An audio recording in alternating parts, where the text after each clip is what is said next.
verify the reports and to find that where did you hear that from? Did you hear that yourself? Did you see the brother do it yourself? Oh no, somebody just told me that he was listening to music. I didn't actually see him myself, but I just heard it. And you go to that guy, brother, did you hear him? No, I didn't see him, but somebody was saying that, people were saying that. No. Where did you hear it from? And if you can't verify the report, leave it.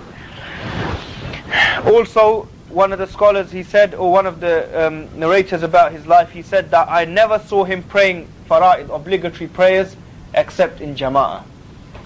Except in jama'ah. That I would never see him praying except in congregation. And this is something which is not easy. This is something which is not easy. Most of the Muslims, even practicing Muslims, they can't keep something like this up. And even the Prophet ﷺ, he mentioned that, that this is a type of ribat, this is a type of guarding the frontiers as well. That making wudu, taking many steps to the mosque and waiting for one prayer after the next. And this is something which most people, they cannot do. But, we find extremes. On one hand, we find brothers who they might be enthusiastic about jihad and so on and so forth, but they don't have this love for the salah. And on the other hand, we find brothers who have this love for the salah, but they're not interested in jihad. So, for you, be the winner. Don't look at those brothers who are interested in jihad and they don't follow this up, or those brothers who are into the salah but they don't follow the jihad up. You try to be a winner. Salahuddin, he took both. He took his, he did his ribat in the mosques, and he did his, guarding the frontiers in the mosques, and he guarded his frontiers on the front lines of the Muslim borders.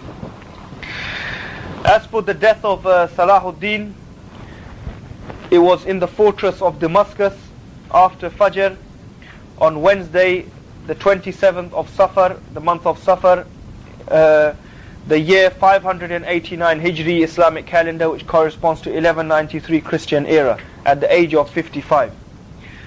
And Abu Ja'far al-Qurtubi, he said that he was reciting the Quran and he completed reciting the verse, Huwa Allahu alladhi la ilaha illahu alimul ghaybi wa shahadati huwa ar-Rahmanur Rahim, which is Surah Al-Hashr, verse 22, which means that He is Allah besides whom there is no other God, alimul ghaybi wa shahada, the knower of the unseen and the apparent, huwa ar-Rahmanur Rahim, He is Ar-Rahman, He is Ar-Rahim. And then I heard Salahuddin say Sahih, correct. When Salahuddin heard these verses, he said correct, that this is correct what Allah is saying. And before that, he was like on his deathbed, so his mind wasn't working. So previously his mind wasn't like, was a bit absent. But when he heard these verses, it was as if his mind, came back into action. He said Sahih is correct, and then after that he died. And he was buried in a place called As-Saffa. And the people, they said that they wept so much. The people, they wept so much that it was as if the whole world was weeping in one voice, in chorus. That is how much the people, they wept on the death of Salahuddin. And not only the Muslims, even his European enemies, even the Christians, the Crusaders, the ones who he had fought for many years, even they mourned his loss. They were grieved when they heard of the death of Salahuddin. Why? Because they knew that Salahuddin, he used to always keep his word. He used to fulfill his covenant. If he made any agreement with the Crusaders, he would stick to it. He would never break his side of the agreement. If he promised them safe passage, they would be guaranteed safe passage. If he said nobody was going to, attack them in certain place, then nobody would attack them. He would keep his word. And unfortunately today, we find that even the ordinary Muslim, he can't keep his covenant. Even the ordinary Muslim, forget about the rulers, even the ordinary Muslim. If you go to a shop, to buy something from an ordinary Muslim, the chances are that, he'll probably sell you a defective good. And he won't tell you the truth.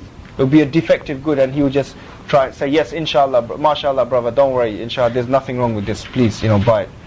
And he won't tell you.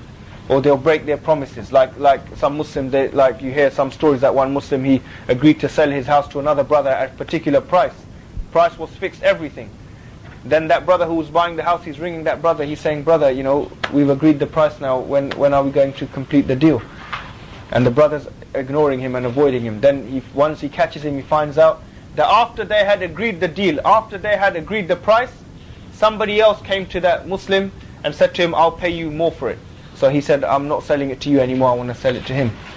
What type of fulfilling of the covenant is this? What type of truthfulness is this? But look at Salahuddin as a Muslim ruler. Even his enemies, they said that they were sad because of how truthful he was in fulfilling his covenants. And to end with, I will finish with the opening couplet of a poem by the scholar Ash-Shatani.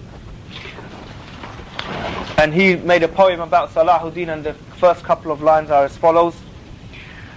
أرى النصر مقرونا برايتك الصفراء فسر واملك الدنيا فأنت بها أحرى.